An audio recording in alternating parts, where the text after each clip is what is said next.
En période de vacances scolaires, petits et grands peuvent, au musée de Tautavel, s'initier à des techniques préhistoriques. Tiens, par exemple, toi tu peux te mettre là. La chasse au propulseur, par exemple, première technique un peu complexe, apparue il y a 20 000 ans environ. Pas contre le visage, sinon tu vas t'arracher l'oreille.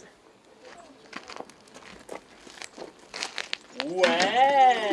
La sagaie ainsi propulsée peut atteindre 150 mètres, mais c'est entre 20 et 50 qu'elle se révélait sans doute la plus efficace. S'il lançait assez fort, ça plantait bien dans l'animal, du coup ça pouvait bien le transpercer. Voilà.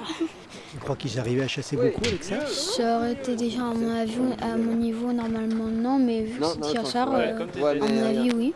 Seuls des fragments de ces objets ont été retrouvés. Les préhistoriens ont dû imaginer le reste, tester aussi leurs théories. Nos connaissances de cette période ne seraient pas ce qu'elles sont sans l'archéologie expérimentale. Là, on a un empennage. Alors ça, on n'a aucune trace archéologique pour la préhistoire.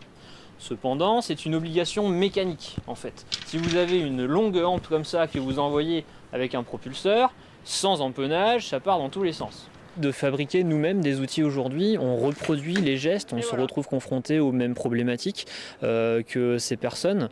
Et puis du coup, on peut faire un lien entre l'outil préhistorique et ce que nous, on retrouve ensuite dans un site archéologique, par exemple la cône de l'Arago à Tautavel. Le thème de demain au musée de Tautavel sera la fabrication d'une lampe à graisse.